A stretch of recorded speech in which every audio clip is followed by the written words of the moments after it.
सच्चिदानन्दरूपाय विश्वोत्पत्त्यादिहेतवे तापत्रय विनाशाय श्रीकृष्णाय वयं नमः। आज सभी भक्तों को अविनाशी सुख और दुख और कामना के विषय में चर्चा करेंगे। अविनाशी सुख क्या है और सुख क्या है, दुख क्या है और कामना क्या है। अपने लिए सुख चाहने वाले नाशवान सुख मिलता है और दूसरों को सुख पहुंचाने से अविनाशी सुख मिलता है। नाशवान सुख जो है वो जैसे ऐश और आराम सुख को देखने वाले, उसमें धन कमाने में दूसरों को कष्ट देने के लिए कष्ट देकर के धन कमाया जाता है, वो सुख सुख नहीं होता है, वो नाशवान सुख होता है। और दूसरों को सुख पहुंचाकर उनका आशीर्वाद प्राप्त करके जो सुख मिलता है वो अविनाशी सुख है। सुख भोगने के लिए स्वर्ग तथा दुख भोगने के लिए नरक है और सुख दुख दोनों से ऊपर उठकर महान आनंद प्राप्त करने वाले मनुष्य लोग हैं। संसार के संबंध विच्छेद से जो सुख मिलता है वह संसार के संबंध से कभी मिल सकता ही नहीं। जब तक नाशवान सुख लेते रहेंगे तब तक अविनाशी सुख की प्राप्ति नहीं होगी। भोगों का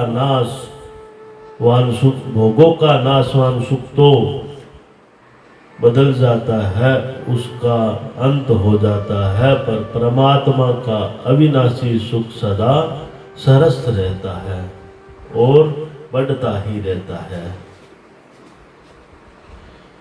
सुख के परे कामना, जो सुख से प्राप्त हो उसको कामना कहते हैं। जो कामना का दोष है उसमें नाशवान सुख से जो प्राप्त होता है उसमें कामना भी बढ़ती है। जब तक साधक में अपने सुख आराम मान बढ़ाई आदि की कामना है तब तक उस व्यक्तित्व नहीं मिटता और व्यक्तित्व मिटे बिना तत्व से अभिन्नता नहीं होती। जब हमारे अंतकरण में किसी प्रकार की कामना नहीं रहेगी तब हमें भगवत प्राप्ति की इच्छा नहीं करनी पड़ेगी, प्रत्युत भगवान स्वतः प्राप्त हो जाएंगे। संसार की कामना से पशुता और भगवत की कामना से मनुष्यता आरंभ होती है। मेरे मन की हो जाए इसी को कामना कहते हैं। मेरे मन में जो है उसी को कामना कहते हैं। जो मैं कहूँ वो हो उसी को कामना कहते हैं। यह कामना ही दुख का कारण है। इसका त्याग किए बिना कोई सुखी नहीं हो सकता। मुझे सुख कैसे मिले, केवल इसी की चाह के कारण मनुष्य कर्तव्यच्युत हो और पतित हो जाता है। कामना का उत्पन्न होते ही मनुष्य अपने कर्तव्य से, अपने स्वरूप से और अपने इष्ट भगवान से भी विमुख हो जाता है और नाशवान संसार के सन्मुख हो जाता है। साधकों को न तो लौकिक इच्छाओं की पूर्ति की आशा रखनी चाहिए और न ही प्राथमिक इच्छाओं की पूर्ति निराश ही होना चाहिए। कामनाओं के त्याग में सब स्वतंत्र है। अधिकारी है, योग्य है और समर्थ है। परंतु कामनाओं की पूर्ति में कोई भी स्वतंत्र अधिकारी, योग्य और समर्थ नहीं है। जो जो कामनाएं नष्ट होती है त्यों त्यों साधुता आती है, और जो जो कामनाएं बढ़ती है त्यों त्यों साधुता लुप्त होती है। कारण कि असाधुता का मूल हेतु कामना है। कामना नाम मात्र से कोई भी पदार्थ नहीं मिलता। अगर मिलता भी है तो सदा साथ नहीं रहता। ऐसी बात प्रत्यक्ष होने पर भी पदार्थों की कामना रखना प्रमाद ही है। जीवन तभी कष्टमय होता है जब संयोग जन्य सुख की इच्छा करते हैं, और मृत्यु तभी कष्टमय होती है जब जीने की इच्छा करते हैं। यदि वस्तु की इच्छा पूर्ति होती हो तो उसे पूरी करने का प्रयत्न करते, और यदि जीने की इच्छा पूरी होती हो तो मृत्यु से बचने का प्रयत्न करते हैं। परंतु इच्छा के अनुसार न तो सब वस्तुएं मिलती है और न ही मृत्यु से बचाव ही होता है। इच्छा का त्याग करने में सब स्वतंत्र है, कोई पराधीन नहीं है, और कोई इच्छा की पूर्ति करने में सब पराधीन है, कोई स्वतंत्र नहीं है। सुख की इच्छा, आशा और भोग, ये तीनों संपूर्ण दुखों का कारण है। नाम की चाहना छोड़ने से अविनाशी तत्व की प्राप्ति होती है। ऐसा होना चाहिए, ऐसा नहीं होना चाहिए, इसमें सब दुख भरे हुए हैं। हमारा समान हो इस चाहना हमारा अपमान किया है। हमारा समान न हो यही साधना भगवान से मिलाती है। अहंकार आने पर यही तत्व नरक की ओर ले जाता है। मन में किसी वस्तु की चाह रखना ही दरिद्रता है, लेकिन इच्छा वाला सदा दरिद्र ही रहता है। नाशवान की इच्छा ही अंतकरण की अशुद्धि है। मनुष्य को कर्मों का त्याग नहीं करना है, प्रत्युत कामना का त्याग करना है। मनुष्य को वस्तु गुलाम नहीं बनाती, उसकी इच्छा गुलाम बनाती है। यदि शांति चाहते हो तो कामना का त्याग करो। कुछ भी लेने की इच्छा भयंकर दुख देने वाली है।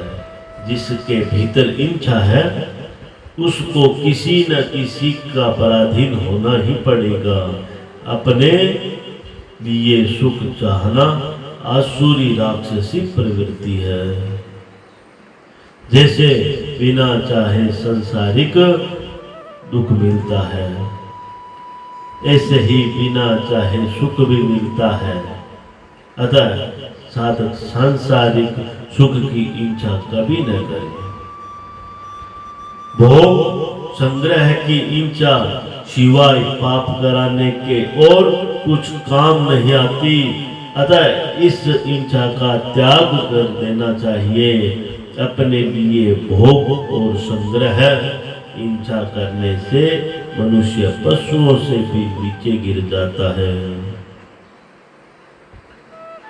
तथा इसकी इच्छा का त्याग करने से देवताओं से भी ऊंचे उठ जाते हैं। जो वस्तु हमारी है वह हमें मिलेगी, उसको कोई दूसरा नहीं ले सकता। अतः कामना न करके अपने कर्तव्य का पालन करना चाहिए। जैसे मैं चाहूं वैसा हो जाए, यह इच्छा जब तक रहेगी तब तक शांति नहीं मिलेगी, ना ही मिल सकती है। मनुष्य समझदार होकर भी उत्पत्ति विनाशशील वस्तुओं को चाहता है, यही आश्चर्य की बात है। शरीर में अपनी स्थिति मानने से नाशवान इच्छा होती है, और इच्छा होने से ही शरीर में अपनी स्थिति दृढ़ होती है। कुछ चाहने से कुछ मिलता है और कुछ नहीं मिलता, परंतु कुछ न चाहने से कुछ मिलता है। निंदा इसलिए बुरी लगती है कि हम प्रशंसा चाहते हैं। हम प्रशंसा चाहते हैं तो वास्तव में हम प्रशंसा के योग्य नहीं हैं, क्योंकि जो प्रशंसा के योग्य होता है उसमें प्रशंसा की चाहना नहीं होती। दूसरों से अच्छा कहलाने की इच्छा बहुत बड़ी निर्बलता है। इसीलिए अच्छे बनो, अच्छे कहलाओ मत। संसार सुख इच्छा त्याग कभी न कभी तो करना ही पड़ेगा, तो फिर देरी क्यों। जहां तक बने दूसरों की आशा पूर्ति का उद्योग करो, पर दूसरों की आशा मत रखो। विचार करो जिससे आप सुख चाहते हैं, क्या वह सर्वदा सुखी है? क्या वह दुखी नहीं है? दुखी व्यक्ति आपको सुखी कैसे बना देगा?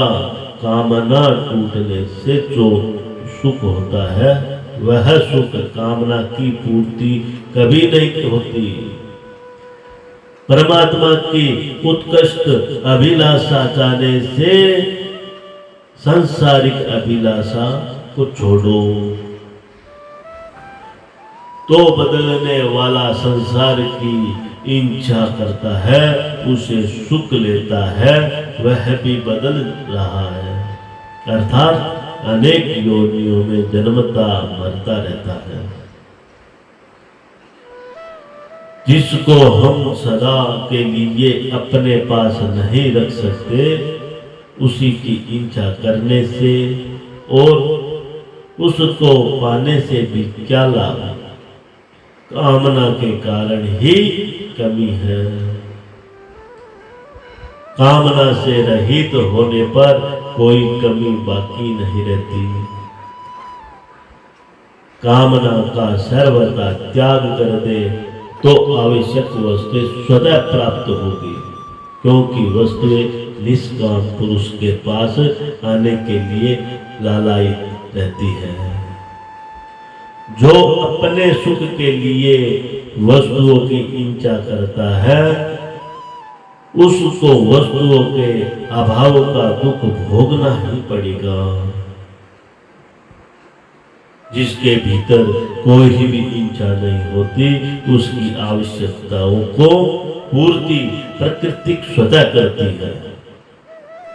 जो सदा हमारे साथ नहीं रहेगा और हम सदा जिसके साथ नहीं रहेंगे, उसको प्राप्त करने की इच्छा करना अथवा उससे सुख लेना मूर्खता है, पतन का कारण है। सुख की इच्छा सुख नहीं मिलता, यह नियम है।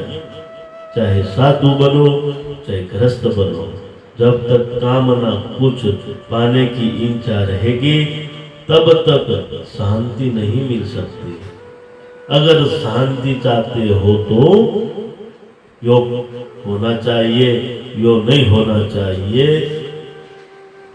इसको छोड़ दो और भगवान चाहे वह होना चाहिए, इसको स्वीकार कर लो।